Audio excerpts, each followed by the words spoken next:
فلا أقسم بمواقع النجوم وإنه لقسم لو تعلمون عظيم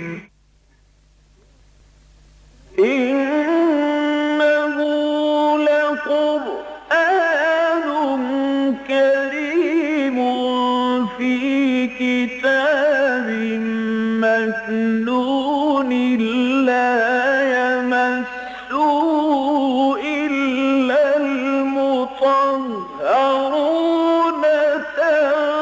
تنزيل من رب العالمين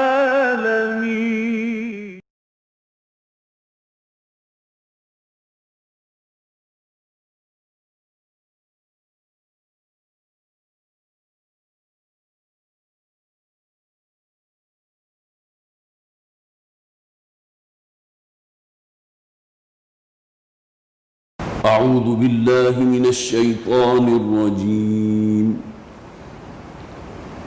بسم الله الرحمن الرحيم. أفأنت تسمع الصم أو تهدي العمي ومن كان في ضلال مبين فإما نذهبن بك فإنا منهم منتقمون أو نرينك الذي وعدناهم فإنا عليهم مقتدرون فاستمسك بالذي أوحي إليك إنك على صراط مستقيم وإنه لذكر لك ولقومك وسوف تسألون واسأل من أرسلنا من قبلك من رسلنا أجعلنا من دون الرحمن آلهة يعبدون ولقد أرسلنا موسى بآياتنا إلى فرعون وملئه فقال إني رسول رب العالمين فلما جاءهم بآياتنا إذا هم منها يضحكون وما نريهم من آية إلا هي أكبر من أختها وأخذناهم بالعذاب لعلهم يرجعون وقالوا يا أيها الساحر ادع لنا ربك بما عهد عندك إننا لمهتدون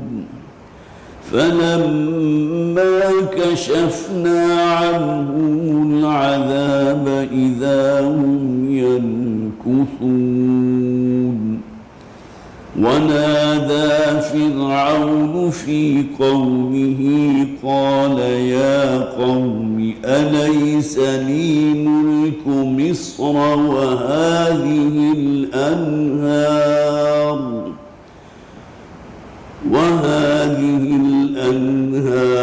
تجري من تحتي أفلا تبصرون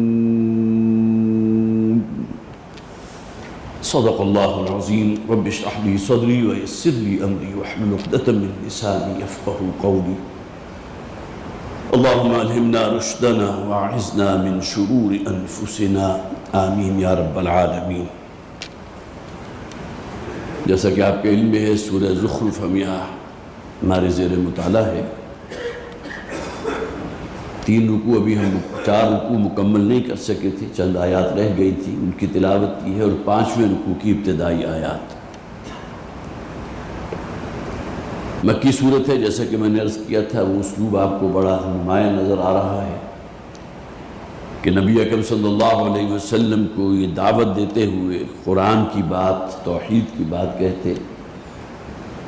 کم و بیش 7-8 برس ہو چکے، لیکن جو بھی مکہ میں آباد تھے، جو اولین مخاطب تھے محمد رسول اللہ صلی اللہ علیہ وسلم کے، وہ ٹس سے مس ہونے کو تیار نہیں تھے، سوائے چند سعید روحیں تھی کہ جو حضور پر ایمان لے آئیں. بالکل اول دور میں بھی لے آئیں. حضرت ابوبکر صدیق رضی اللہ تعالیٰ عنہ، حضرت عبدالرحمن ابن عوف ہے، حضرت عثمان رضی اللہ تعالیٰ عنہ. لیکن ایک اکثریت انہی لوگوں کی تھی کہ جو ڈھٹائی پر اور اپنی اسی ضد کے اوپر اڑے رہے. تو یہ پس منظر ہوتا ہے عام طور پر مکی صورتوں کا، لہٰذا انہیں بار بار توجہ دلائی جاتی ہے کہ اللہ تعالیٰ نے اپنی ایک معرفت انسان کے اندر رکھ دی ہے، ذرا وہ اپنے دل کی گہرائی میں جا کر ذرا سوچے اور غور کرے تو اس کا دل گواہی دے گا کہ اس کائنات کا ایک ہی خالق ہے، ایک ہی مالک ہے. جیسے کہ بڑی منطقی دلیل قرآن حکیم نے بھی دی کہ اگر اس کائنات کے کئی خدا ہوتے تو بہت بڑا فساد رونما ہو چکا ہوتا ہے. یہ تو ایک ہی ہستی، ایک ہی ذات ہے کہ جس کے ہاتھ میں کنٹرول ہے.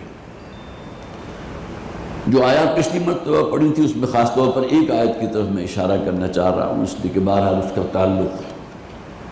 ہم سے بھی ہے اور ظاہر آنے والے دور کے ہر مسلمان سے ہے. وَمَنْ يَعْشُ عَنْ ذِكْرِ الرَّحْمَنِ نُقَيِّضْ لَهُ شَيْطَانٌ فَهُوَ لَهُ قَرِينٌ. جو شخص بھی رحمان کے ذکر سے غافل ہو گیا، جو رحمان کو بھول گیا، جو بھلا بیٹھا اپنے رب کو، اپنے خالق اور مالک کو، نقیض لہو شیطان، ہم مسلط کر دیتے ہیں اس کے اوپر ایک شیطان. یہ اللہ کی سنت ہے. جب تک انسان جو ہے اپنے رب کی یاد کو دل میں موجود رکھے گا اس وقت تک شیطان دور رہے گا. لیکن جیسے ہی انسان کا دل اپنے رب کی یاد سے غافل ہوتا ہے،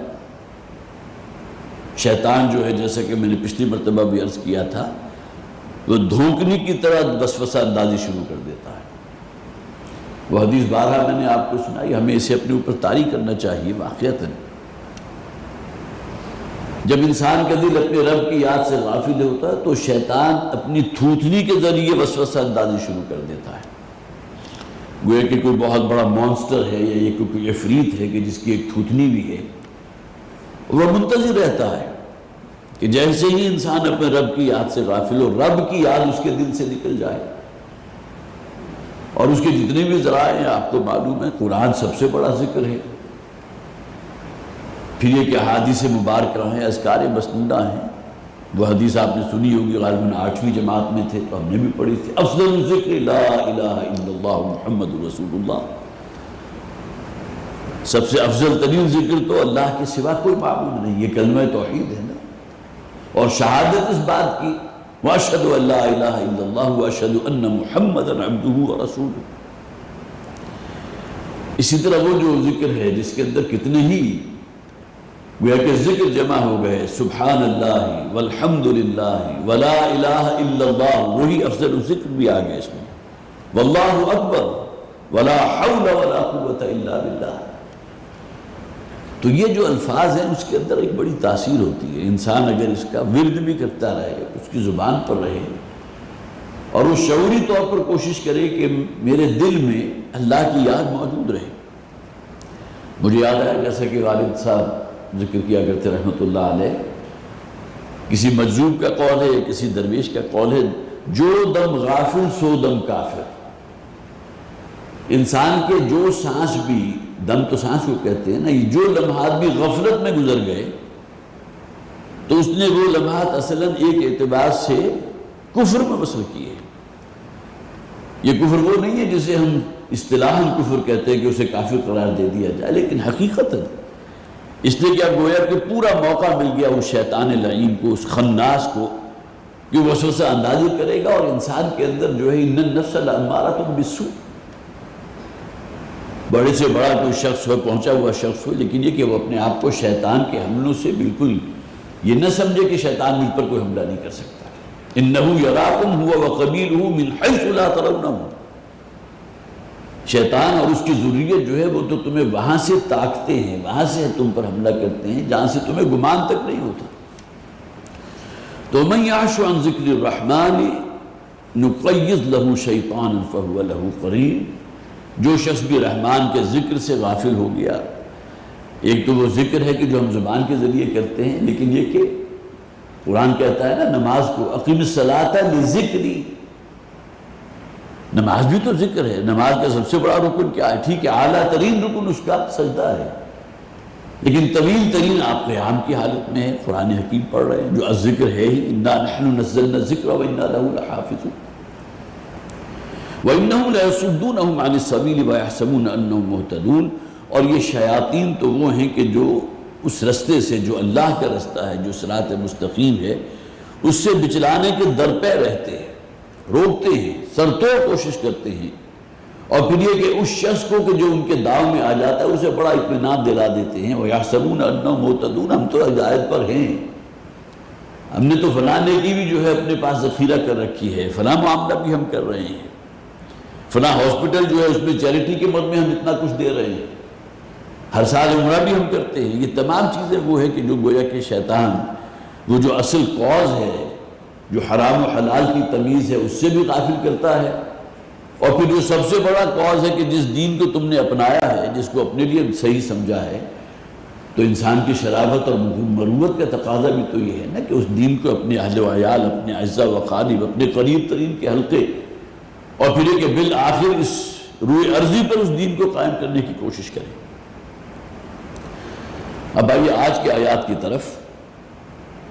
أَفَأَنْتَ تُسْمِعُ الصُّمَّ أَوْ تَهْدِي الْعُمْيَ وَمَنْ كَانَ فِي ضَلَالٍ مُبِينٍ،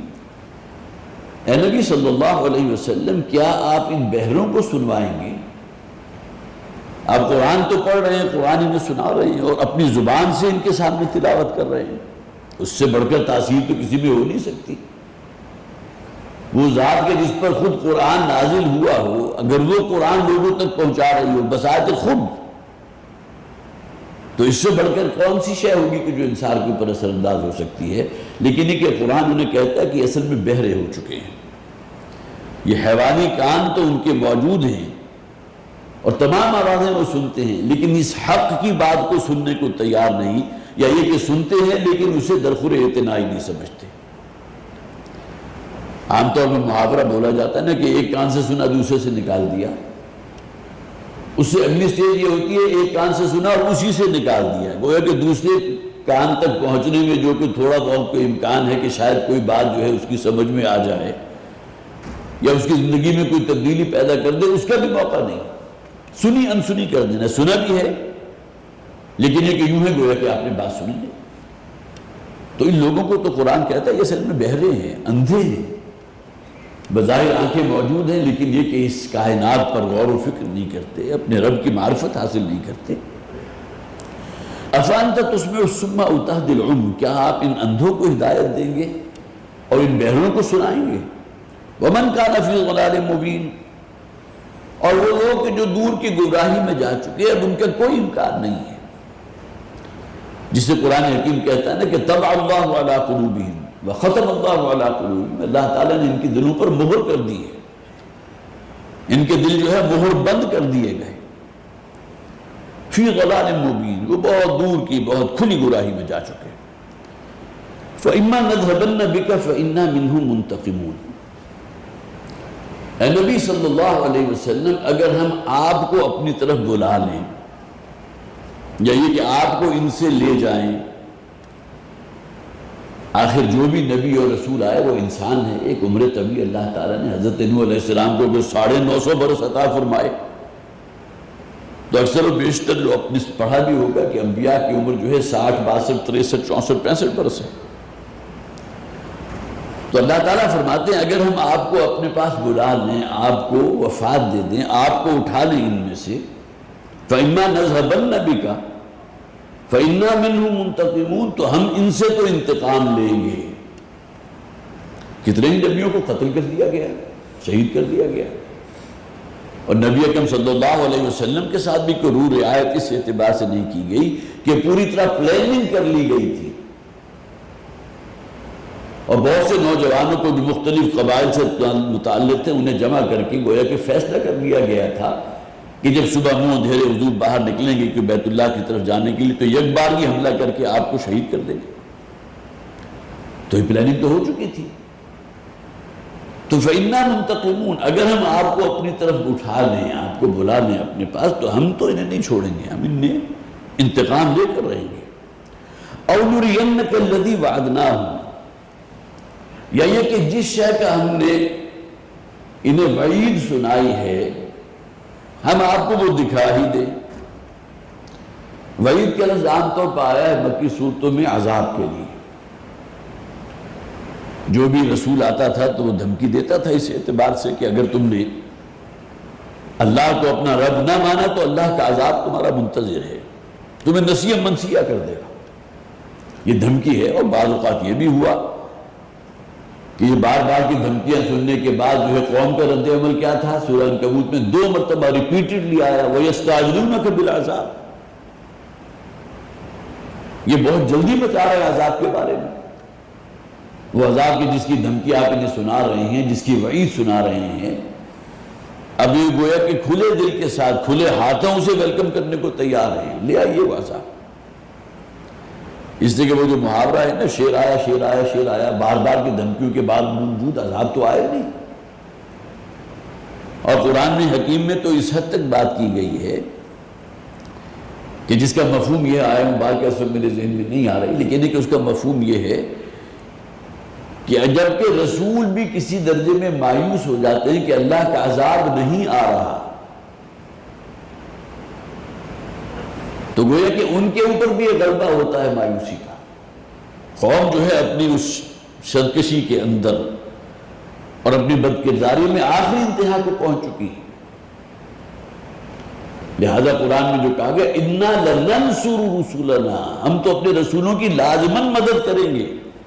مَتَىٰ نَصْرُ اللَّهِ، جب آزمائشیں اس حد تک بڑھ جاتی ہیں ان لوگوں پر جو ایمان لائے تھے رسول وقت پر، اور رسول خود بھی اس درجے تنگ آ جاتا ہے تو وہ کہتا ہے، چیخ اٹھتا ہے مَتَىٰ نَصْرُ اللَّهِ، کب آئے گی اللہ کی مدد؟ تو یہ انداز قرآن حکیم نے استعمال کیا۔ تو جیسا کہ وہ یہ کہ فَلَمَّا اسْتَيْأَسُوا مِنْهُ، یہ الفاظ جو ہیں پھر میرے ذہن میں بار بار آ رہے ہیں لیکن اس کے صحیح جو ہے کانونویشن نہیں آ رہی، لیکن اس کا مفہوم یہ ہے۔ تو أَوْ نُرِيَنَّكَ الَّذِي وَعَدْنَاهُمْ، یا یہ کہ ہم آپ کو دکھا ہی دیں جس کا ہم نے وعدہ کیا تھا، عذاب ان پر آ جائے۔ یا ایک وعدہ اور بھی ہے، نصر من اللہ وفتح قریب، یہ اس کا بالکل تصویر کا دوسرا رخ ہے کہ اللہ کی مدد آ کر رہے گی اور فتح بالکل قریب ہے، یہ بھی تو اللہ کا وعدہ ہے نا۔ رسولوں کے ساتھ تو اللہ کا وعدہ ہمیشہ سے رہا، کتب اللہ لأغلبن انا ورسولی، یہ بات تو میں نے طے کر دی ہے، یہ لکھ دی ہے کہ میں اور میرا رسول لازماً غالب آ کر رہیں گے۔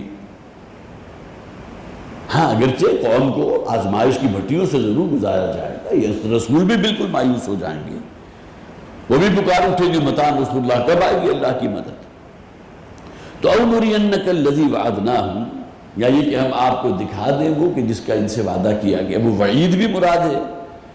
آپ کی نگاہوں کے سامنے آپ کی قوم جو ہے ہلاک کر دی جائے، جیسے حضرت لوط علیہ السلام کی نگاہوں کے سامنے قوم لوط پر جو پتھروں کی بارش ہوئی تھی اور تلپٹ کر دی گئی، حضرت صالح کے سامنے قوم سمود کا جو حشر ہوا۔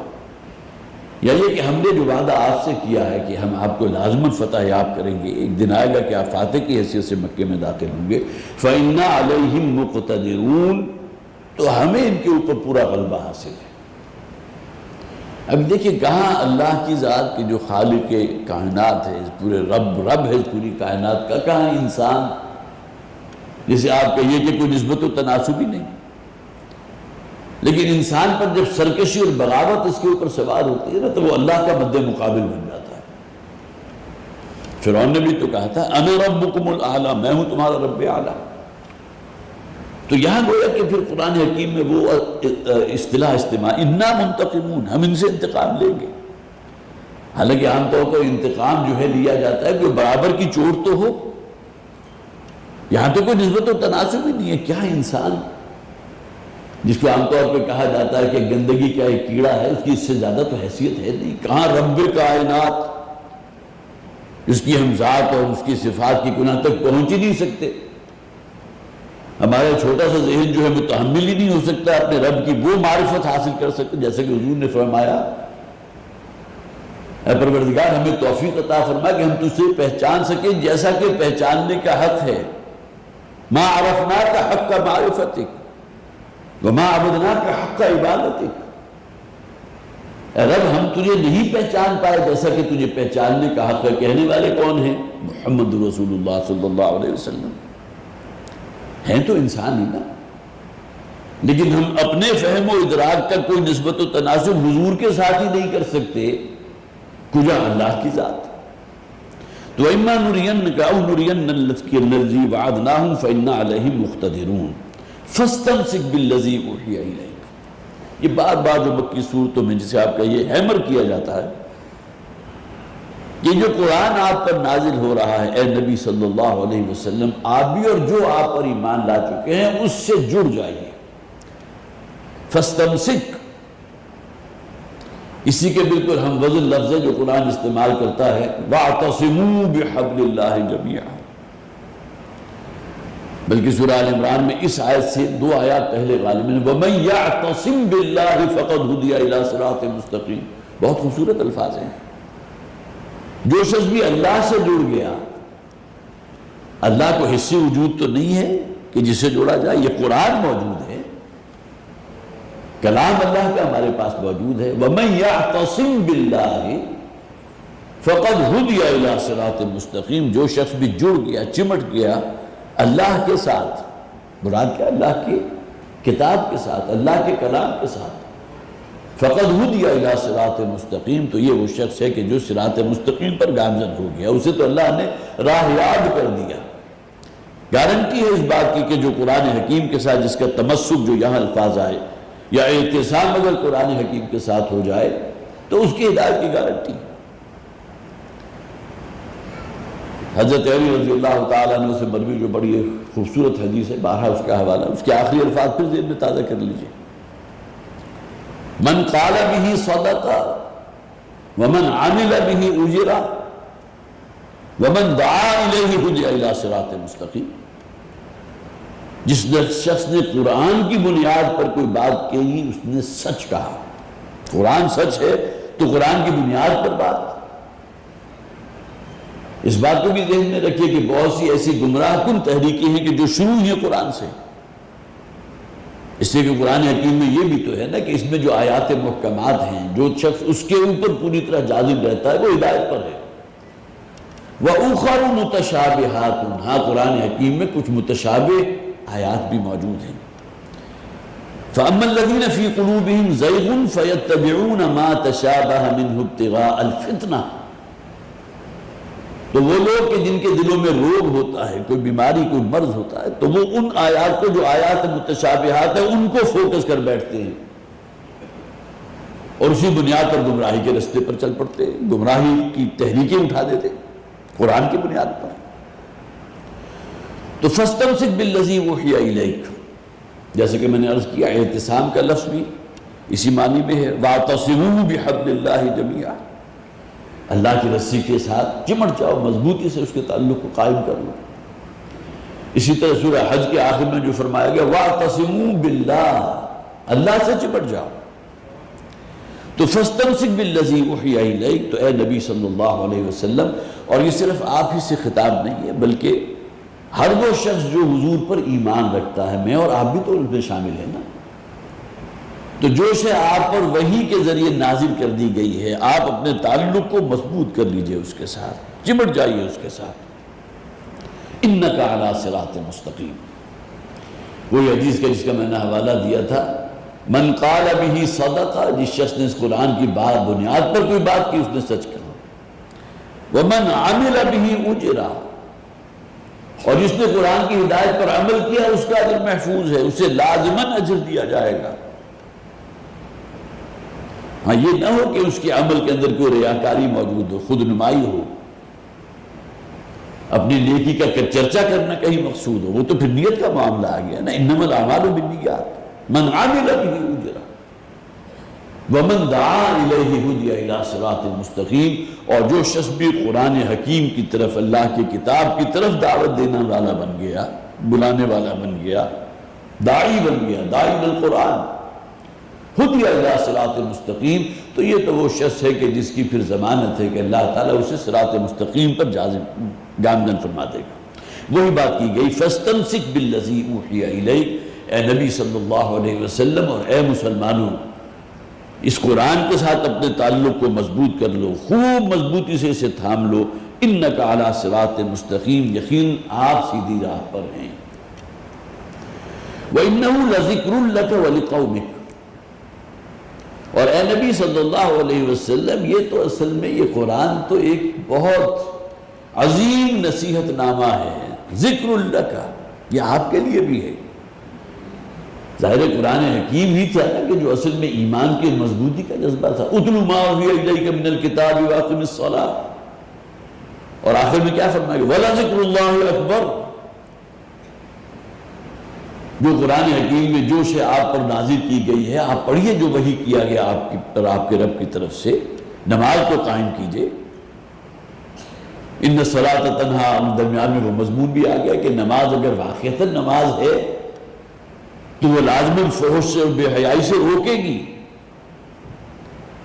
اور اسی کا مفہوم مخالف کیا ہوگا کہ اگر وہ نہیں روک رہی، انسان کی زندگی میں فسق و فجور اور بے حیائی یہ چیزیں موجود ہیں، تو اس کے معنی کیا ہے؟ نماز تو وہ پڑھ رہا ہے لیکن وہ حقیقی نماز نہیں ہے۔ ان الصلاۃ تنہا عن الفحشاء والمنکر، اگر نماز حقیقتاً نماز ہوگی تو لازماً وہ منکرات پر، گناہوں سے بھی روکے گی اور فحش اور بے حیائی کے کاموں سے بھی روکے گی۔ وَلَذِكْرُ اللَّهِ أَكْبَرُ، اور سب سے بڑا تو اللہ کا ذکر ہے جو سب سے بڑا سہارا ہے۔ وَاسْتَعِينُوا بِالصَّبْرِ وَالصَّلَاةِ، مدد حاصل کرو صبر کے ذریعے اور نماز کے ذریعے۔ وَإِنَّهُ لَذِكْرٌ لَكَ وَلِقَوْمِكَ، اور یقیناً یہ قرآن جو ہے یہ تو اے نبی صلی اللہ علیہ وسلم آپ کے لیے بھی یاد دہانی بھی ہے، اور یہاں اس کا ترجمہ یہ کیا گیا یہ مذکور ہے آپ کا، اس میں آپ کا ذکر موجود ہے، یہ آپ پر نازل کیا گیا۔ وَلِقَوْمِكَ، اور یہ نصیحت نامہ ہے آپ کی قوم کے لیے۔ وَسَوْفَ تُسْأَلُونَ، اور عن قریب پھر پوچھا جائے گا سب سے،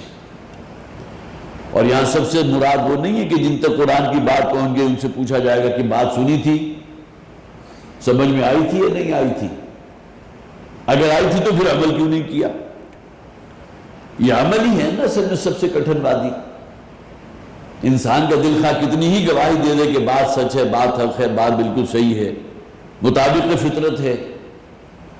لیکن عمل کی وادی میں قدم رکھنے کو تیار نہیں ہوتا، اس لیے کہ وہاں نقصان برداشت کرنا پڑتا ہے، وہاں آزمائشیں ہیں، وہاں امتحانات ہیں۔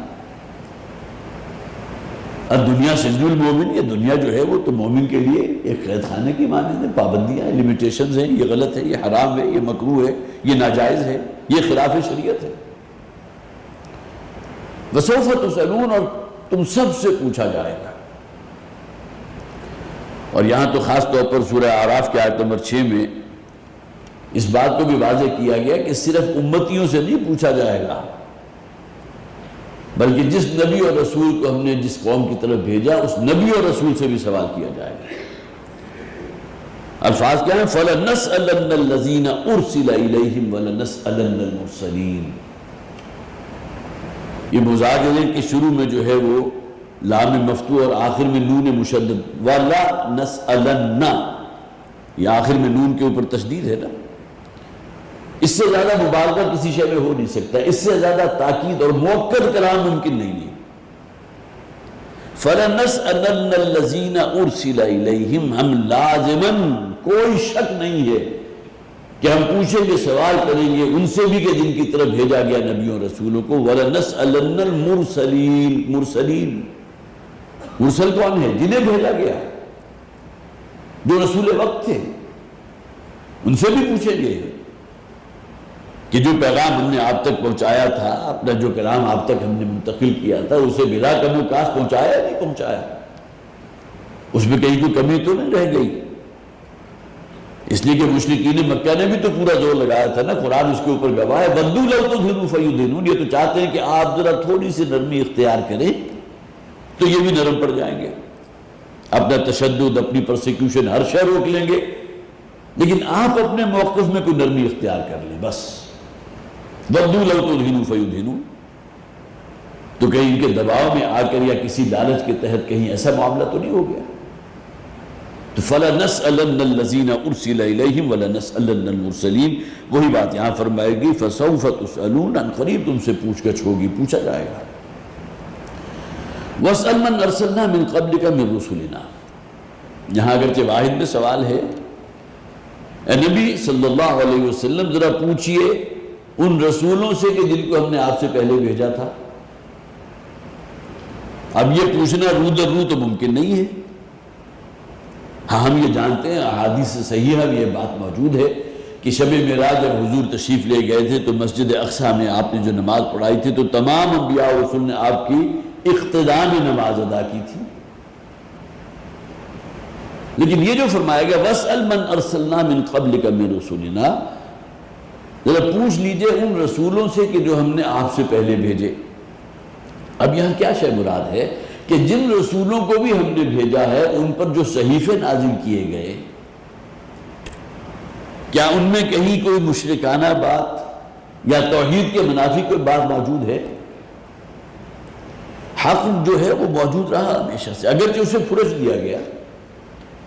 نبی اکرم صلی اللہ علیہ وسلم کی آمد کی جو پیشن گوئیاں تھیں ان کو پوری، جسے آپ کہیے کہ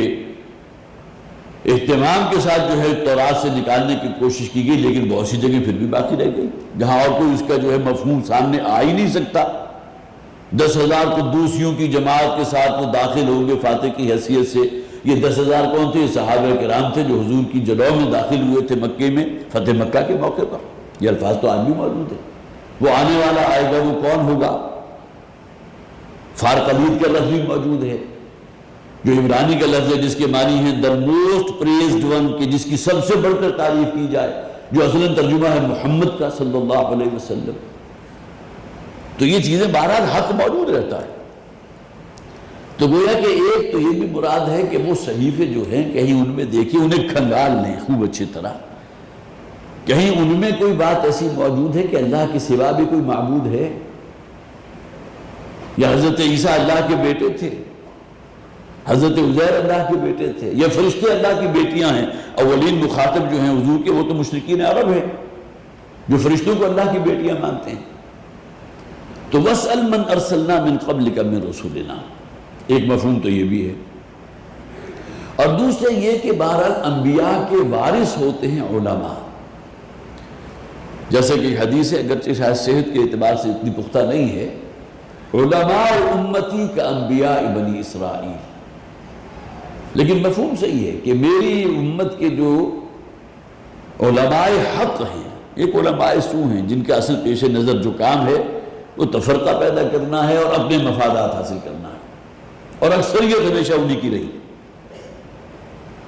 لیکن ہم علماء حق کے وجود کے بھی منکر نہیں ہیں، یقیناً ہوتے ہیں۔ تو علماء امتی کا انبیاء بنی اسرائیل، کہ میری امت کے علماء جو ہیں وہ گویا کہ انبیاء جو بنی اسرائیل کی طرف بھیجے گئے ان کی مانند ہیں۔ اس سے یہ مفہوم ہم نہیں لے سکتے کہ وہ معصوم عن الخطا ہے، نبی تو معصوم ہوگا، تو علماء تو معصوم نہیں ہوتے۔ اور علماء یہود کے اوپر جو پھر چارج شیٹ کی ہے اللہ تعالیٰ نے سورہ بقرہ کے اندر، یحرفون الکلم عن مواضع، تورات کے ٹھیکیدار تو یہ تھے نا، لہٰذا آیات کے اندر رد و بدل کر دینا، ادھر کا ادھر کر دینا، سیاق و سباق سے کاٹ دینا، اس میں تحریف کر دینا، ہر شے کے مرتکب ہوئے علماء یہود۔ تو گویا کہ وہ علماء جو واقعی راسخ العقیدہ علماء ہیں، قرآن حکیم نفی نہیں کرتا، قرآن میں وہ آیات موجود ہیں، منہم قسیسین و رہبان، انہی اہل کتاب کے اندر بڑے اللہ والے بھی موجود ہیں، حق پر قائم رہنے والے بھی موجود ہیں۔ وَمِنْهُمْ مَنْ إِنْ تَأْمَنْهُ بِقِنْطَارٍ لَا يُوَدِّهِ إِلَيْكَ وَمِنْهُمْ مَنْ إِنْ تَأْمَنْهُ بِدِينَارٍ لَا يُوَدِّهِ إِلَيْكَ۔ ان میں ایسے امانت دار لوگ بھی موجود ہیں کہ اگر آپ ان کے پاس ڈھیروں سونا امانت رکھوا دیں تو اس میں ایک رتی کے تو خیانت نہیں کریں گے۔ قرآن تعریف کر رہا ہے ان لوگوں کی، اور بھی بہت سی آیات ایسی ہیں۔ تو وہ لوگ موجود ہیں، ان سے پوچھ لیجئے کہ واقعتاً کیا اللہ تعالیٰ کے صحیفوں میں کہیں یہ بات موجود تھی کہ اللہ کے سوا بھی کوئی معبود ہیں؟ اور ایک فرقہ وہ بھی ہے جنہوں نے یہاں سے بالکل گمراہی کا، جیسا کہ میں نے عرض کیا تھا، قرآن حکیم کی آیات سے جن کے دلوں میں ٹیڑھ ہوتی ہے وہ گمراہی بھی لے جاتے ہیں، اس رستے پر پڑ جاتے ہیں۔ تو انہوں نے یہ کہا کہ بعض انبیاء سے یہ جو کہا گیا تو اس کے معنی کیا ہیں کہ نبی جو ہیں ان سے ان کی قبروں پر جا کر پوچھا جا سکتا ہے اور وہ جواب دے سکتے ہیں۔ گویا کہ ٹھیک ہے، ہم مانتے ہیں نبی اکرم صلی اللہ علیہ وسلم جو حیات انہیں حاصل ہے، اول تو ہر شخص کے جو اس دنیا سے چلا گیا ایک حیات اسے مل گئی، یا تو علیین میں ہے یا معاذ اللہ سجین میں ہے۔ لیکن یہ کہ بہرحال یہاں سے انہوں نے گویا کہ قبر پرستی کے اوپر بھی جو ہے ردے پر ردہ رکھنے لگے کہ جا کر وہاں ان کی قبروں سے انہیں جا کر سوال کرو، وہ تمہیں جواب بھی دیں گے، معاذ اللہ۔ یہ بہت دور کی گمراہی ہے۔ وَاسْأَلْ مَنْ أَرْسَلْنَا مِنْ قَبْلِكَ مِنْ رُسُلِنَا أَجْعَلْنَا مِنْ دُونِ الرَّحْمَنِ آلِهَةً يُعْبَدُونَ، تو ان سے ذرا پوچھئے ان کے علماء سے یا ان کی کتابوں کو کھنگال کر دیکھیے کہ کہیں موجود ہے کہ کیا ہم نے رحمان کے علاوہ بھی کوئی آلہہ ایسے موجود ہیں کہ جن کی عبادت کی جا سکے، جو ان کی حاجت روا ہوں، جو مشکل کشا ہوں، جو انہیں اولاد دینے والے ہوں، جو بارشوں کے برسانے والے ہوں۔ جبکہ ان میں سے ہر شخص کا یہ عالم ہے کہ اگر آپ ان سے پوچھیں گے کہ زمین و آسمان کو کس نے پیدا کیا، لَيَقُولُنَّ اللَّهُ، وہی حد درجے تک لازماً یہ کہیں گے، موقع ترین کلام، کس کائنات کو پیدا کرنے والا اللہ ہے۔ وَلَئِن سَأَلْتَهُم مَّن نَّزَّلَ مِنَ السَّمَاءِ مَاءً فَأَحْيَا بِهِ الْأَرْضَ بَعْدَ مَوْتِهَا لَيَقُولُنَّ اللَّهُ، ان سے سوال کیجئے آسمان سے بارش کو نازل فرماتا ہے اور اس مردہ زمین کو زندہ کون کر دیتا ہے؟ لَيَقُولُنَّ اللَّهُ، لازماً کہیں گے اللہ۔ تو اتنی ان کے اندر بھی ہمت نہیں ہے کہ اپنی زبان کو استعمال کر سکے اور کہیں کہ فلاں دیوی یا فلاں دیوتا ہے کہ جو یہ کام کر رہا ہے، اس کے لیے کوئی دلیل چاہیے نا۔ انسان کو اللہ تعالیٰ نے عقل بھی تو دی ہے۔ وَلَقَدْ أَرْسَلْنَا مُوسَىٰ بِآيَاتِنَا إِلَىٰ فِرْعَوْنَ وَمَلَئِهِ، اب دیکھیے پھر حضرت موسیٰ علیہ السلام کا ذکر، جیسا کہ میں نے پہلے بھی عرض کیا تھا، تعداد آیات کے اعتبار سے تقریباً 550 بلکہ 650 کے قریب آیات ہیں جو حضرت موسیٰ علیہ السلام کے ذکر پر مشتمل ہیں۔ یہاں پھر ان کا ذکر آ رہا ہے۔ اور ہم نے موسیٰ علیہ السلام کو بھیجا تھا بِآیاتنا، اپنی بہت سی نشانیوں کے ساتھ۔ آیاتنا یہ جمع کا صیغہ ہے۔ قرآن حکیم عام طور پر جو ایمفیسائز کرتا ہے تو وہ 2 نشانیوں کا ذکر کرتا ہے، ایک تو ید بیضا ہے، اور خاص طور پر جب کوہ طور سے خلعت رسالت سے نوازے گئے ہیں حضرت موسیٰ علیہ السلام کو، اللہ تعالیٰ نے یہی 2 عطا فرمائی تھی کہ اپنے اس عصا کو زمین پر ڈالو، یہ ایک چلتا ہوا اژدہا بن جائے گا، سانپ کی شکل میں تبدیل ہو جائے گا، اور اپنے بغل میں یا گریبان میں ڈال کر ہاتھ کو باہر نکالو تو سورج کی طرح دمکتا ہوا ہاتھ ہوگا، ید بیضا اور عصا موسیٰ۔ لیکن سورہ بنی اسرائیل کے آخر میں فرمایا گیا کہ ہم نے موسیٰ علیہ السلام کو 9 آیات بینات، 9 نشانیاں عطا فرمائی، 9 کا لفظ بھی آ گیا۔ اب وہاں مختلف مقامات کو جب جمع کیا گیا، سورہ بنی اسرائیل ہے، پھر سورہ اعراف ہے، اور خاص طور پر سورہ اعراف کو تو میں نے یہاں نوٹ بھی کیا تھا، وہ آیات میں چاہتا ہوں کہ آپ کو پڑھ کر بھی سنا دوں، اس لیے کہ بہت ہی انطباق ہے ان آیات کا ان آیات کا جو آج ہمارے زیر درس ہیں۔ فَإِذَا جَاءَتْهُمُ الْحَسَنَةُ قَالُوا لَنَا هَٰذِهِ، جب بنی اسرائیل کی طرف کوئی اللہ تعالیٰ عنایت کرتا ہے، خوشحالی ہے، بڑی فراوانی ہے، تو کہتے ہیں یہ تو ہماری وجہ سے ہے۔ وَإِن تُصِبْهُمْ سَيِّئَةٌ يَطَّيَّرُوا بِمُوسَىٰ وَمَن مَّعَهُ، اور جب ان کے اوپر کوئی اللہ کی طرف سے پکڑ آتی تھی، کسی آزمائش میں اللہ مبتلا کرتے تھے، تو وہ کہتے تھے، منسوب کرتے تھے، یہ تو اصل میں موسیٰ کی نحوست ہے، معاذ اللہ، یہ اس کی وجہ سے ہو رہا ہے ہمارے ساتھ، ہمارے معبود ہم سے ناراض ہو جاتے ہیں، اس لیے کہ یہ بات وہ کہہ رہا ہے جو ان معبودوں کے خلاف ہے، لہذا ہمارے اوپر یہ مصیبت آ گئی، ہمارے اوپر یہ ناگہانی آفت آ گئی۔ اب اس کی 2 آیات میں چھوڑ کر، اس لیے کہ وقت اس میں نکل جائے گا، فَأَرْسَلْنَا عَلَيْهِمُ الطُّوفَانَ، اب ان کا یہ طرز عمل تھا کہ اللہ تعالیٰ فرماتے ہیں کہ ہم نے ان کے اوپر پے در پے طوفان بھیجے، شدید بارشیں ہیں، طوفان ہے، باد و باراں ہے، کھڑی فصلیں جو ہے وہ تباہ ہو گئی، یہ عذاب اللہ کا۔ والجراد، اور ٹڈی دل ایسے بھیجے ہیں کہ جو اگر فصلیں اگی ہوئی تھی اور ہری بھری ان میں سے کھیت نظر آ رہے تھے وہ سب کو چٹ کر گئی۔ کبھی آپ نے دیکھا ہو، لیکن یہ کہ مجھے تو بچپن کا ایک واقعہ یاد ہے، یہ میرے خیال ہے کوئی 1962-63 کی بات تھی، کراچی میں ہم ہوا کرتے تھے، تو اس موقع پر ٹڈی دل ایک دفعہ آیا تھا کراچی میں، اور ہم اس وقت جو دیکھ رہے تھے تو محسوس ہوتا تھا کہ کالی گھٹا آ رہی ہے، لیکن وہ گھٹا نہیں تھی، وہ ایک طوفان تھا، پتہ نہیں کہاں سے وہ ریگستان سے اڑے ہیں، وہ چھوٹے چھوٹے لوکسٹ جس کو کہتے ہیں، گراس ہاپرز، اور وہ پھر آ کر جو بیٹھتے تو جو بھی کوئی سبز شے تھی، مطلب یہ کھانے والی چیز، پتے، ہر ایک کو چٹ کر جاتے تھے۔ تو وہ آئے اور آ کر جو ہے وہ تمام بیٹھے، اس میں بہت ہی حافظے کے اندر تھوڑی سی چیزیں محفوظ ہے، اس کے بعد چٹ کر گئے سب کچھ۔ تو یہ جراد ہے کہ جو اللہ تعالیٰ نے پھر اس قوم پر، بنی اسرائیل پر بھیجے، ٹڈی دل کا عذاب۔ والقمل، اور یہ سسریاں جو ہوتی ہیں، چچڑیاں، یہ جوئیں ہیں، کھٹمل ہیں، ان کا عذاب اللہ نے بھیجا۔ والضفادع، اور مینڈکوں کا عذاب۔ معلوم ہو کہ ہم قدم رکھنے کی جگہ نہیں، ہر جگہ مینڈک ہی مینڈک ہے، یہ بھی تو عذاب کی شکل ہے نا۔ والدم، اور اسی طرح خون کی بارش ہو رہی ہے کہ ریزروائر نے اپنے لیے پانی جمع کیا اور صبح کھول کر دیکھا تو سب کا سب خون کی شکل میں تبدیل ہو چکا ہے، کیا بیتی ہوگی ان لوگوں کے اوپر، یہ عذاب قرآن میں ذکر موجود ہے۔ فَأَرْسَلْنَا عَلَيْهِمُ الطُّوفَانَ وَالْجَرَادَ وَالْقُمَّلَ وَالضَّفَادِعَ وَالدَّمَ آیات مفصلات، اور یہ اللہ تعالیٰ کی طرف سے بہت بڑی بڑی آیات اور نشانیاں تھیں کہ جو ہم نے ان کے پاس بھیجی۔ تو گویا کہ 5-6 تو اسی آیت میں آگے جو کہا گیا نا سورہ بنی اسرائیل میں، وَلَقَدْ آتَيْنَا مُوسَىٰ 9 آیات بَيِّنَاتٍ، ہم نے موسیٰ علیہ السلام کو 9 آیات عطا فرمائی تھی، 9 نشانیاں، 9 معجزات، اور اس میں 2 اور ایڈ کر لیجیے، عصائے موسیٰ، وہ جو اژدہے کی شکل میں، اور وہی اصل میں سبب بنا تھا جب فرعون نے پورے ملک کے تمام جادوگروں کو جمع کر لیا اور پھر ان کا مقابلہ ہوا حضرت موسیٰ علیہ السلام کے ساتھ، تو حضرت موسیٰ علیہ السلام کا یہی عصا تھا کہ جو سب کو نگل گیا، فاتح ہو گئے حضرت موسیٰ، اور تمام جادوگر بے ساختہ ان کے سامنے سجدہ ریز ہو گئے۔ قرآن میں 3-4 مقامات پر اس واقعے کا ذکر موجود ہے۔ تو وَلَقَدْ أَرْسَلْنَا مُوسَىٰ بِآيَاتِنَا إِلَىٰ فِرْعَوْنَ وَمَلَئِهِ، ہم نے بڑی نشانیاں، بڑے معجزات، بڑے عذاب ان پر بھیجے تھے، فرعون کی طرف، وَمَلَئِهِ، اور ان کے سرداروں کی طرف جو اس کے درباری تھے۔ فَقَالَ إِنِّي رَسُولُ رَبِّ الْعَالَمِينَ، اور حضرت موسیٰ علیہ السلام نے ان سے کہا کہ میں رسول ہوں، بھیجا گیا ہوں، فرستادہ ہوں اس ذات کی طرف سے، اس ہستی کی طرف سے جو تمام جہانوں کا پروردگار ہے، تمام جہانوں کا پالنے والا ہے۔ فَلَمَّا جَاءَهُم بِالْبَيِّنَاتِ بِآيَاتِنَا، اور جب حضرت موسیٰ علیہ السلام ان کے پاس پہنچ گئے وہ تمام نشانیاں، وہ 2 نشانیاں جن کا قرآن میں بہت سے مقامات پر ذکر ہے، وہ عصائے موسیٰ ہے، ید بیضا ہے، اور اس کے علاوہ اور یہ جو مختلف اوقات میں اللہ تعالیٰ کی طرف سے ان کے اوپر عذاب آتا رہا، اِذَا هُمْ يَضْحَكُونَ، تو یہی تھے فرعونی کے جو اس کا ٹھٹھا اور مذاق اڑانے لگے کہ معلوم ہوتا ہے یہ تو کوئی نظر بندی انہوں نے کی ہے،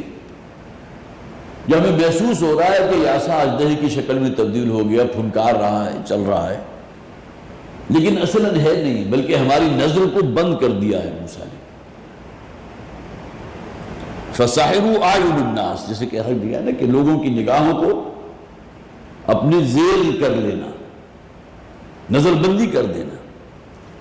تو اس قسم کی پھپتیاں بھی چست کی گئی۔ یہ تو اصل میں جادوگری ہے۔ معلوم ہوتا ہے کہ یہ موسیٰ جو ہے، جیسے کہ فرعون کا یہ قول بھی موجود ہے کہ اپنے اس جادو کے ذریعے وہ ہمیں ہماری سرزمین سے، جو ہماری بڑی مقدس سرزمین ہے، اور وہ دیوتا ہمارے جن کی طفیل ہمیں یہ سلطنت ملی ہے، آگے آ جائے گا، یہ پوری سلطنت جو ہے میری بچھائی ہوئی ہے، یہ آپاشی کا نظام میں نے قائم کیا ہے، میری حکومت ہے، میرا تسلط ہے، اور یہ مجھے چیلنج کر رہا ہے موسیٰ۔ تو ہر اعتبار سے جو ہے جو بھی اللہ تعالیٰ نے انہیں معجزات دیے گئے تھے ان کا استہزاء بھی کیا۔ اذا ہم یضحکون، ٹھٹھا مذاق اڑانے لگے۔ حضرت موسیٰ علیہ السلام کا خاص طور پر اس اعتبار سے بھی ذہن میں رکھا کیجئے کہ حضور صلی اللہ علیہ وسلم کے ساتھ بڑی گہری مشابہت بھی ہے۔ ایک تو اس اعتبار سے بھی کہ پہلے نبی اور رسولوں کا، خاص طور پر رسول کے اگر آپ ذکر کریں تو اللہ تعالیٰ کی طرف سے گویا کہ رسولوں کو غالب کیا گیا، آسمان سے عذاب بھیج کر کے پورے کافر ہلاک کر دیے گئے، تو ظاہر ہے کہ رسول اور اہل ایمانی باقی بچے وہ غالب ہو گئے۔ لیکن حضرت موسیٰ علیہ السلام کی زندگی میں بہت سی، جیسا کہ میں نے عرض کیا کہ مشابہتیں، اس اعتبار سے ایک مشابہت بھی ہے کہ حضرت موسیٰ کی زندگی میں ایک وقت آیا تھا جبکہ انہوں نے پوری قوم کو بلایا تھا جہاد کے لیے، کسی اور رسول کا ذکر ایسا نہیں کہ کہیں باطل کے ساتھ یا کفر کے ساتھ کوئی مقابلہ ہوا ہو اور اس میں جو ہے رسول وقت نے اپنی قوم کو ابھارا ہو جہاد کے لیے، جنگ کے لیے، قتال کے لیے، لیکن حضرت موسیٰ علیہ السلام کے ساتھ ہوا۔ حالانکہ اللہ تعالیٰ نے یہ بات لکھ دی تھی، یہ بات طے شدہ تھی کہ ارض فلسطین یا کوئی اور اریحہ کوئی جگہ تھی جس کا ذکر آتا ہے، مختلف تعبیرات ہیں کہ موسیٰ اپنی قوم سے کہو نکلو اللہ کے راستے میں جہاد کے لیے، ہمارا وعدہ ہے کہ ہم تمہیں لازماً فتح دیں گے، فتح یاب کریں گے۔ لیکن پوری قوم نے کیا کہا تھا؟ اذهب انت وربك فقاتلا انا هاهنا قاعدون، جاؤ موسیٰ تم اور تمہارا رب جا کے لڑائی کرو، ہم یہیں بیٹھے ہیں۔ تو گویا کہ وقت قتال اور وقت جہاد آیا، لیکن یہ کہ بہرحال قوم نے چٹا انکار کر دیا، قوم جو ہے وہ ٹس سے مس ہونے کو تیار نہیں ہوئی۔ اور یہی الفاظ سے ملتے جلتے جو حضرت سعد بن عبادہ ہیں رضی اللہ تعالیٰ عنہ یا سعد بن معاذ ہیں، ان دونوں میں سے کنفیوژن رہتی ہے کون سے ہیں، یاد نہیں رہتا۔ غزوہ بدر کے موقع پر انہوں نے کہا تھا کہ حضور ہمیں موسیٰ کے ساتھیوں پر قیاس نہ کیجیے گا جنہوں نے اپنے رسول سے کہا تھا کہ جاؤ تم اور تمہارا رب جا کے لڑائی کرو، جنگ کرو، ہم یہی بیٹھے ہیں۔ اذهب انت وربك فقاتلا انا هاهنا قاعدون۔ تو حضرت موسیٰ علیہ السلام کی زندگی میں بھی وہ آیا تھا وقت کہ جب کہ انہوں نے قوم کو پکارا تھا، ترغیب دی تھی جہاد اور قتال کے لیے، لیکن معاملہ بالکل برعکس، اور جو دست و بازی اللہ تعالیٰ نے حضرت محمد صلی اللہ علیہ وسلم کو عطا فرمائے تھے، تو وہ تو گویا کہ انہوں نے اس موقع پر یہ کہا تھا، آپ ہمیں حکم دیجئے انا آمنا بک وصدقناک، ہم تو آپ پر ایمان لا چکے ہیں، ہم نے آپ کی تصدیق کی ہے، ہم آپ کو اللہ کا رسول مانتے ہیں، اب ہماری اپنی کوئی مرضی نہیں ہے، جو آپ چاہیں گے ہم آپ کے ہر حکم پر سر و تسلیم جو ہے خم کرنے کو تیار ہیں، آپ ہمیں حکم دیجئے، اپنی سواریوں کو ہم لے جائیں گے اور سمندر میں داخل کر دیں گے، آپ ہمیں حکم دیجئے۔ تو فلما جاءہم بآیاتنا اذا ہم منہا یضحکون، لیکن یہ تمسخر اور استہزاء حضور کا بھی ہوا تھا، شاعر بھی کہا گیا، ساحر بھی کہا گیا، کاہن بھی کہا گیا، مجنون اور دیوانہ بھی کہا گیا، سب کچھ کہا گیا۔ وَمَا نُرِيهِم مِّنْ آیَةٍ إِلَّا هِيَ أَكْبَرُ مِنْ أُخْتِهَا، اور ہم نے ان کو، مراد کون ہے؟ وہی بنی اسرائیل جن کی طرف حضرت موسیٰ علیہ السلام کو بھیجا گیا تھا، ہم جو آیات بھی ان پر بھیجتے تھے، جو نشانیاں بھی انہیں دکھاتے تھے، وہ پہلی نشانی سے بڑھ کر ہوتی تھی۔ طوفان باد و باران ہے تو اس کے بعد معلوم ہوا چچڑیوں کا عذاب ان پر مسلط ہو گیا جو اس سے کہیں زیادہ شدید تھا، پھر خون کا عذاب ان پر مسلط ہو گیا۔ تو وہ 9 آیات، وہ 9 نشانیاں جو قرآن کہتا ہے وہ ایک سے ایک بڑھ کر تھی، پے در پے ہم نے انہیں دکھائی۔ وَلَنُذِيقَنَّهُم مِّنَ الْعَذَابِ الْأَدْنَىٰ دُونَ الْعَذَابِ الْأَكْبَرِ، ہم تو پھر جو جوڑتے ہیں انسانوں کو چھوٹے چھوٹے جھٹکے دے کر، چھوٹے چھوٹے عذابوں کے ذریعے بھی، اور اس سے پہلے کہ وہ بڑا عذاب آ جائے ان کے اوپر، وہ آ دھمکے، اس سے پہلے انہیں متنبع کرنے کے لیے، انہیں بیدار کرنے کے لیے، خواب غفلت سے بیدار کرنے کے لیے ہم چھوٹے چھوٹے جھٹکے دیتے ہیں۔ وَمَا نُرِيهِم مِّنْ آیَةٍ إِلَّا هِيَ أَكْبَرُ مِنْ أُخْتِهَا، اور ہم نے نہیں دکھائی انہیں کوئی بھی نشانی مگر یہ کہ وہ پہلی نشانی سے بڑھ کر تھی۔ وَأَخَذْنَاهُمْ بِالْعَذَابِ لَعَلَّهُمْ يَرْجِعُونَ، اور پھر ہم نے پکڑا انہیں اپنے عذابوں کے ذریعے شاید کہ وہ باز آ جائیں۔ ایک تو وہ عذاب تھا نا، بڑا عذاب، کہ جبکہ فرعون اپنے لاؤ لشکر سمیت، اور صرف لاؤ لشکر نہیں، وہ آبادی کے بھی تمام لوگ اس نے اپنے ساتھ شامل کر لیے تھے، تقریباً 6 لاکھ کی تعداد تھی بنی اسرائیل کی جو نکلے تھے وہاں سے حضرت موسیٰ علیہ السلام کی اقتداء میں۔ تو اس نے تو منادی کر دی ہر شخص نکلے، جس طرح ہوتا ہے کہ نفیر عام جہاد کی، اب ہر شخص کو نکلنا ہے، اب یہ نہیں چھوڑیں گے، ہم ان میں سے ایک ایک شخص کو قتل کریں گے۔ تو 6 لاکھ اگر وہ نکلے تھے تو ان کے پیچھے کتنی بڑی تعداد ہوگی بنی اسرائیل کو، اور وہ پھر سب کے سب جو ہے وہ غرق کر دیے گئے، وہ بڑا عذاب ان پر آیا۔ وقالوا یا ایھا الساحر ادع لنا ربک بما عہد عندک. اب یہ جو چھوٹے عذاب ان کے اوپر آتے تھے تو یہ آتے تھے حضرت موسیٰ علیہ السلام کے پاس، جسے آپ یہ دست بستہ عرض کرتے تھے ان سے، اس لیے کہ یہ معلوم تھا انہیں کہ حضرت موسیٰ اگر ایک رب کے تو وہ قائل تھے نا، جس نے زمین و آسمان پیدا کیا، جو قرآن کہتا ہے آپ ان سے پوچھئے تو صحیح ہے، یہ لازماً کہیں گے اللہ، ایک بڑا اللہ کے سب قائل تھے. لہٰذا آتے تھے کہ موسیٰ وہ جو تمہارا عہد اپنے رب کے ساتھ ہوا ہے وہ تمہاری بات کی پاسداری کرے گا، وہ تمہاری بات کو مانے گا، تو ذرا اس سے درخواست کر دو کہ ہم سے اس عذاب کو ٹال دیں. وقالوا یا ایھا الساحر، اور وہ کہتے یہ تھے، وہ آئے حضرت موسیٰ علیہ السلام کے پاس، انہوں نے کہا یا ایھا الساحر، اے بڑے جادوگر. ظاہر ہے یا ایھا الرسول تو کہہ نہیں سکتے تھے، اگر رسول کہا تو پھر تو مان لیا اللہ کا فرستادہ. لیکن یہ کہ اس زمانے میں جادوگری جو ہے یہ بھی تو ایک علم تھا نا، یہ اناٹمی، باٹنی اور فزیولوجی، کاسمولوجی یہ چیزیں تو نہیں تھی، لیکن جو بھی علم ہوتا تھا تو اس میں جادوگری بھی ایک بہت بڑے درجے کا، بہت اونچے درجے کا علم ہوتا تھا، اور کسی شخص کا مرتبہ جو ہے وہ پہچانا جاتا تھا اس اعتبار سے یہ بڑا علم والا شخص ہے، اور جادوگری ان کے ہاں بہت بڑا علم تھا. تو اس میں دونوں ہی امکان موجود ہے کہ ایک ٹونٹنگ انداز بھی ہو سکتا ہے، جادوگر جو جادوگری ہمیں دکھاتا ہے کہ اپنا عصا جو ہے زمین پر رکھا اژدہے کی شکل میں تبدیل ہو گیا، یا دے بیضا نکل آیا، یا یہی عصا جو ہے زمین پر مارا تو اس میں سے جو ہے 12 چشمے پھوٹ گئے. یہ تمام چیزیں اس عصائے موسیٰ کے ذریعے ہوئی، کرنے والی اللہ کی ذات تھی. ایک انداز یہ بھی ہو سکتا ہے، دوسرا انداز یہ بھی ہو سکتا ہے کہ وہ گویا کہ اعتراف کر رہے ہوں کہ تم بڑے علم والے، بہت بڑے جادوگر ہو، ہم تسلیم کرتے ہیں.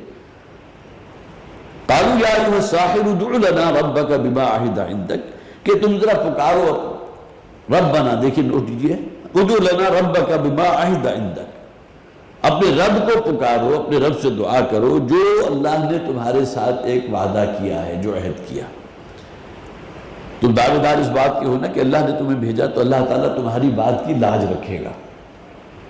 لہٰذا یہ جو عذاب ہمارے اوپر اس وقت مسلط ہے، یہ خون کا عذاب ہے، ٹڈی دل ہے، قحط ہے، سنین کا لفظ بھی آیا عذاب میں، وہ 9 پورے کرنے کے لیے بہت بڑی قحط سالی جو ہے جو سال ہر سال جاری رہی. اننا لمہتدون، اور ساتھ ہی وہ کہتے تھے کہ ہم وعدہ کرتے ہیں کہ ہم ہدایت کے رستے پر آ جائیں گے. وہ کہ بالکل وہی بات جو نبی اکرم صلی اللہ علیہ وسلم سے بھی کی گئی تھی نا، کہ اگر آپ ہماری نگاہوں کے سامنے یہاں جو ہے اس عرب کے ریگزار کو جو ہے وہ ایک سرسبز و شاداب ایک باغ کی شکل میں تبدیل کر دیں، یا اللہ تعالیٰ آپ کے لیے ایک سونے کا محل یہاں تعمیر کر دے راتوں رات، اور یہاں چشمے رواں ہو جائیں، نہریں بہنے لگیں، ہم آپ پر ایمان لے آئیں گے. لن نؤمن لک حتی نری اللہ جہرۃ، یہ بنی اسرائیل نے کہا تھا کہ ہم تو ایمان نہیں لائیں گے جب تک کہ اپنی آنکھوں سے اللہ کو نہ دیکھ لیں. لیکن سورہ بنی اسرائیل کے اندر جو ان کے 9 مطالبات کیے گئے کہ ہم آپ پر ایمان نہیں لائیں گے جب تک کہ ہماری نگاہوں کے سامنے آپ کے لیے سونے کا محل نہ بن جائے، یا آپ جو ہے آسمان کی طرف ہمیں جاتے ہوئے نظر آئیں اور واپس آئیں تو آپ کے ہاتھ میں ایک نوشتہ، ایک صحیفہ موجود ہو جس کو ہم خوب چھو کر محسوس کریں کہ ہاں یہ آسمان سے آپ لے کر ہمارے پاس آئے ہیں تو ہم آپ پر ایمان لے آئیں گے. تو اسی قسم کے وعدے ان لوگوں نے بھی کیے کہ ہمارے اوپر سے اس عذاب کو کسی طرح اپنے رب سے کہو کہ اس کو ٹال دے. لمہتدون، ہم ہدایت کے رستے پر آ جائیں گے، ہم تمہیں اللہ کا رسول مان لیں گے. ہدایت کا رستہ تو یہی ہے نا. فلما کشفنا عنہم العذاب اذا هم ينکثون، لیکن جب ہم نے ان پر سے اس عذاب کو، یا وہ جو ایک اللہ کی طرف سے چھوٹا عذاب تھا، وہ میڈکوں کا عذاب تھا، وہ خون کی بارش تھی جو ان پر مسلط کی تھی، جب اللہ تعالیٰ نے اس کو ان سے دور کر دیا، رفع کر دیا، اٹھا لیا، اذا هم ينکثون، تو جو وعدہ انہوں نے موسیٰ سے کیا تھا علیہ السلام اس سے پھر گئے، مکر گئے. ظاہر ہے کہ وہ تو ایک وقتی مصلحت کے تحت تھا نا، کہ اس وقت ہم اس مصیبت میں گرفتار ہیں، ہم ہنڈیا کا ڈھکن اٹھاتے ہیں تو دیکھتے ہیں پانی کی بجائے جو ہنڈیا ہونی چاہیے تو وہ خون وہاں موجود ہے. نہانے کے لیے جاتے ہیں تو جو بالٹی میں پانی رکھا تھا وہ خون کی شکل میں تبدیل ہو گیا. تورات کے اندر یہ تمام باتیں موجود ہیں، یہ چیزیں ان پر اللہ تعالیٰ نے مسلط کی تھی. لیکن وہی بات یہ کہ جب آئے اور آ کر وعدہ کیا، اور جب اللہ تعالیٰ نے وہ عذاب ان کے اوپر سے ٹال دیا، تو پھر یہی لوگ تھے کہ وہ پھر جو انکار کرنے والے بن گئے. اب یہ مضمون آگے چل رہا ہے، میرا خیال ہے یہی ہم ختم کرتے ہیں. اللہ تعالی ہمیں قرآن حکیم کو سمجھنے کی، اس پر غور و فکر کرنے کی، اس پر عمل کرنے کی توفیق عطا فرمائے، اور جو آیات بھی ہمیں پڑھ کر سنائی جاتی ہیں اس میں ہم اپنے لیے بھی مشعل راہ تلاش کریں کہ بہرحال ہم بھی انسان ہیں، ہم سے بھی غلطیاں ہوتی ہیں، خطائیں ہوتی ہیں، تو وہ خاص طور پر جو تھا کہ رحمان کی یاد اپنے دلوں میں برقرار رکھو، اگر یہ نہیں ہوگا تو پھر اللہ تعالیٰ کسی شیطان کو مسلط کر دے گا جو پھر تمہیں غلط راستے کی طرف لے کر جائے گا۔ اللہ تعالیٰ ہمیں اس انجام سے بچائے۔ بارک اللہ لی ولکم فی القرآن العظیم ونفعنی وإیاکم بالآیات والذکر الحکیم۔